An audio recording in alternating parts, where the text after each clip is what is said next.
Minasan, konnichiwa, konbanwa sa lahat ng mga nanood ng ating mga video dyan. So, ngayong araw ay maaga pala tayong naglinis at nag-impake ng ating mga gamit dahil lilipat na tayo sa ating tutuluyan ng 3 taon dito sa Japan. Share ko lang sa inyo minasan, pagdating pala namin dito sa Japan ay dito muna kami pinatuloy ng aming agency sapagkat kailangan pa naming mag-aral ng Nihongo ng 1 buwan. Nang minasan ay natapos na kami at ngayong araw ay lilipat na kami sa amin talagang tutuluyan ng 3 taon dito sa Japan. Daman ko pala dito minasan ay may halong kaba at excited kasi magsisimula na pala ang aming pagtatrabaho dito sa Japan. Pala naming magligpit ay kinarga na namin sa sasakyan ang aming mga gamit. Natapos nun minasan ay hinatid na nga kami ni Mr. Nakamura sa aming tutuluyan.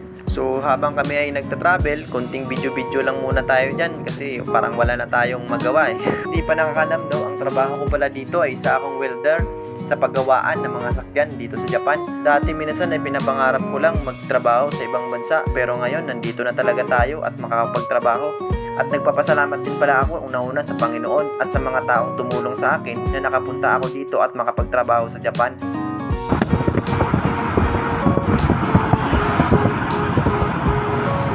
Ayan, Castle.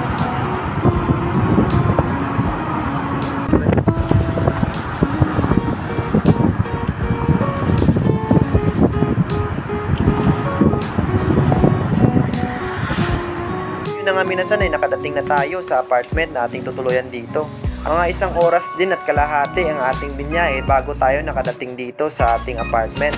Minasan ay pinasok namin ang aming gamit. Sa isang kwarto pala minasan ay 2 tao at naging kasama ko dito. Dito ay tatago lang natin sa pangalang Michael. Wala minasan ang aming room, malinis, maganda at kompleto naman siya sa mga gamit.